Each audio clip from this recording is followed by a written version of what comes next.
Yeah, that's the sink out the way. Um, hmm, Quite a bit to sort out, like, so I've just got to knock all this plaster off around here so I can see where all the pipes go. I'm sure they go that way,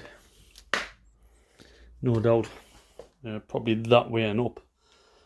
But I'll see. Knock all that out, and then I can knock the back wall out. Then I've got a plug socket here. Cable must go across that way. Yeah, just reveal all of the backside of this, and once I know where everything is, I can start getting that wall knocked through. My skip still hasn't arrived yet.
Okay, good morning, and another day bestowed on the extension and the knock through.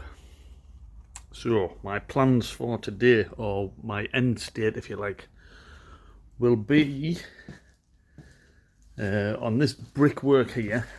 Probably cut it off another half a brick up there. The reason for this, I need a support in the middle because we haven't got what's called the strong boys in place, which are down here,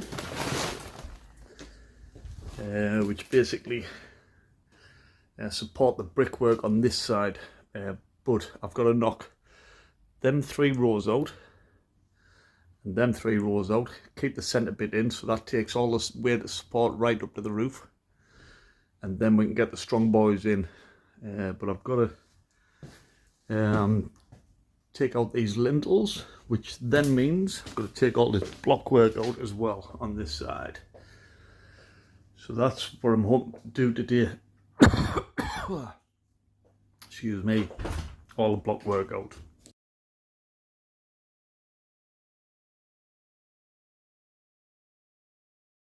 Right, a little bit of an idea of mine, so I've created a ramp because I need to knock all the tiles off and plaster work up there.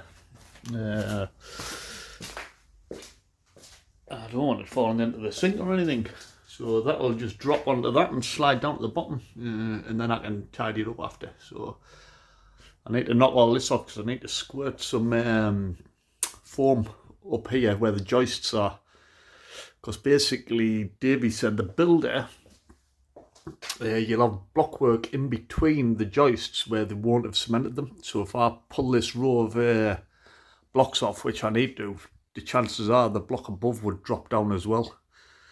So you squirt some foam in, expanding foam into the joints. That'll expand, set and hold the block in place, should it not have been cemented. Right, I'll crack on with that, get this off, and then get that foam in curing, and then I can take the rest of the bricks off down the bottom end while that's setting. And then, yeah, just knock all this block work out.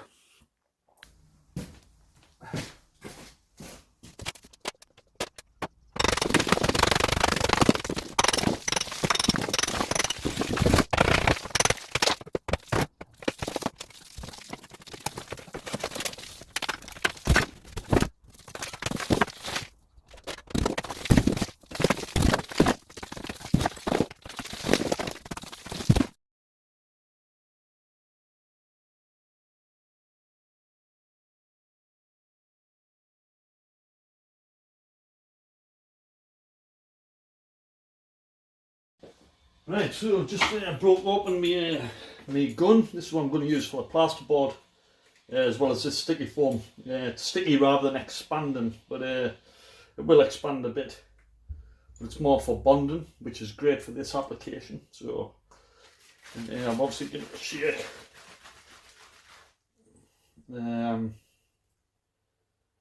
That's pretty much it. Yeah, so apply these. Yeah, just screw this on here. It's got an adjustable flow rate as well.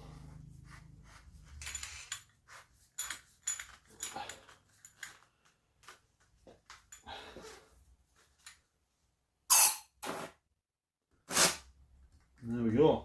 So I'll just get my flashlight now, and then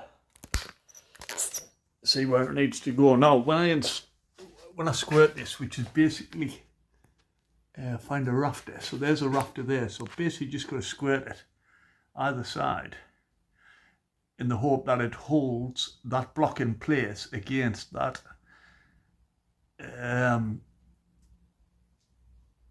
joist, if that makes sense. And if it doesn't, it'll become more clear when I knock all this out, because then you'll see it exactly what it's doing. So I'll go along now, all the way along, put this foam in. I might squirt it with some water first, because it'll be a dry block, so it'll give it a better bond if it's slightly wet. So I'll start doing that.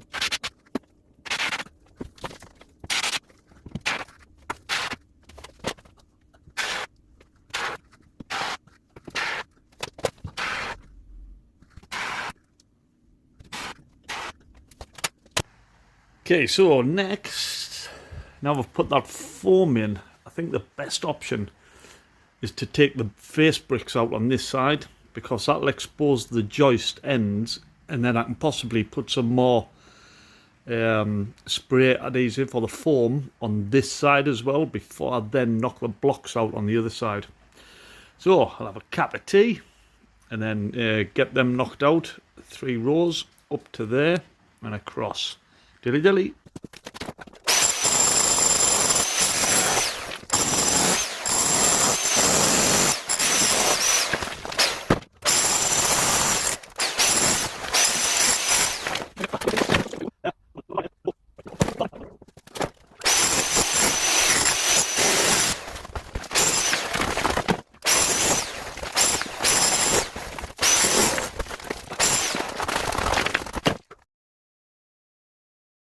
So we're on the face side now, and just talking about them joists.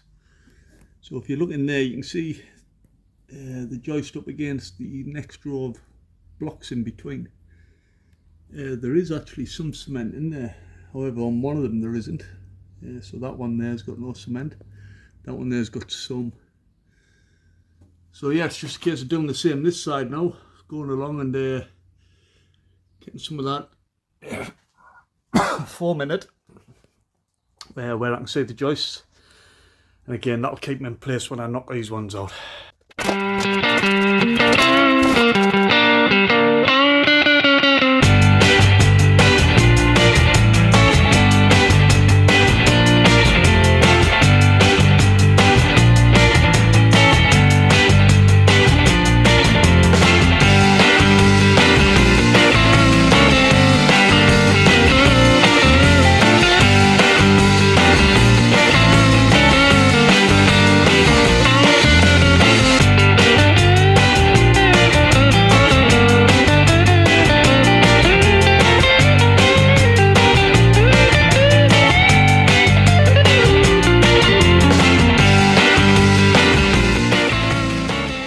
Well, good morning, and what a morning it is. this is probably one of the biggest milestones ever on this extension build. The girders are in, or lintels, or H girders, whatever you want to call them. That has now allowed me to open up my space, and they are now taking the weight of the house above. So plans for today, yeah, I've got to do 400 mil concrete plinths for building regulations. So I'm going to have to cut out now. So if you can imagine, the girders are supporting upwards on the acros. So they're taking all the weight above.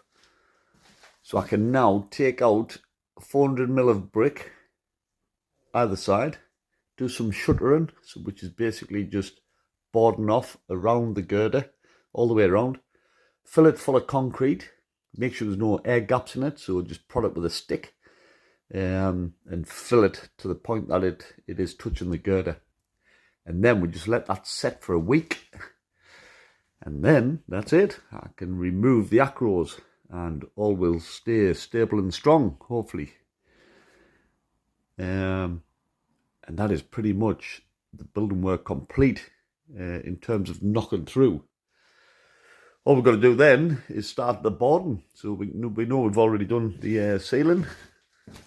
So it's just a case of now starting to board out the whole of this area. In fact, to be honest, once the girder's done, or the concrete plinths are set, then we can remove the acros, and then I can get the concrete floor in, which will then meet the existing floor. So that'll be that finished. Yeah, I'll have to put a channel in here where I can then use that channel, if you like, for routing electric cable or pipe work, because we're going to have an island here for the kitchen. And we'll do I mean, that's an island in itself. However, that's a debate to be had with the wife. She's after something a bit more substantive. So yeah, we'll get a bit of a channel in there in preparation for the new kitchen. And then, as I say, I can progress with all the boarding out. So that's the update for now, and that'll be what I'll be doing today. A bit of shuttering, bit of concreting, and then we'll see what the day entails. Dilly dilly. Right, that's my concrete pads done. Just gonna let them set. And then the acros can come down. Happy days. Yeah, so I just box them in. Fill it full of concrete. As I say, I'll just wait till it sets. Right. Get cleaned up. Dilly dilly.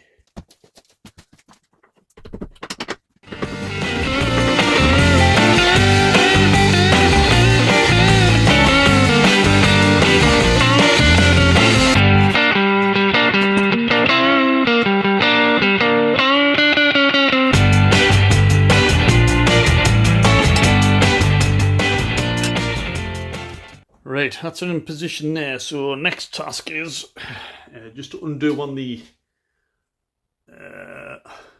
17 mil bolts. In fact, I think the 19 mil bolts, and then I can jack that up, push it up, and that'll reduce the gap there, and then I'll have my gap underneath here. Right, get these bolts unloosened. Right. Good to see the RV back. Looking a bit worse for wear. I'll get that sorted out the weekend. Anyway, I've got to do a little bit of a jiggery-pokery with this. So you can see here, the gap between the two, spot on. And then the further we go down, it gets less and less and less, to the point that you can't see the gap. The reason for that is this inner steel lintel is lower at this end than it is at that end. So I've done the concrete now. So all I can do is take out the acros here that are supporting the metal lintels, which is fine because they can rest on there. As long as I don't take these supports out, which is still supporting obviously the ceiling and the floor above. So I've just got to take these ones out. That one's alright, I can just leave that as is. This one here, I need to reposition this acro so it's just pushing this inner steel lintel. I've got, again, it might be hard to see, but there's a joist there, and the gap is about 10 mil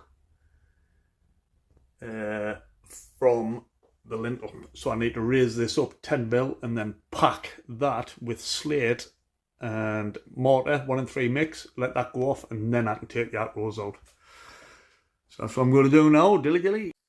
Right, so I've jacked it up as much as I can now, really. It's literally not far off the joist there now, but at least it's even all the way across. It literally is touching the joist at this end. You should be able to see there. That's the joist coming through. Yeah, so more or less touching that end. I have created the slightest of gaps there, so I'll put a bit of slate in there. And then we can see the gap created now. Yeah, a good 10 mil on that. So again, pack that with slate and a 1 in 3 mix of mortar to tidy up the edges. Yeah, and then that's instant load bearing. Then that can just be this can be taken away. Then these acros and the top ones. So happy days result. Now to try and get some slate. Ken, you don't happen to have any slate, do you, by any chance, bird? Dilly.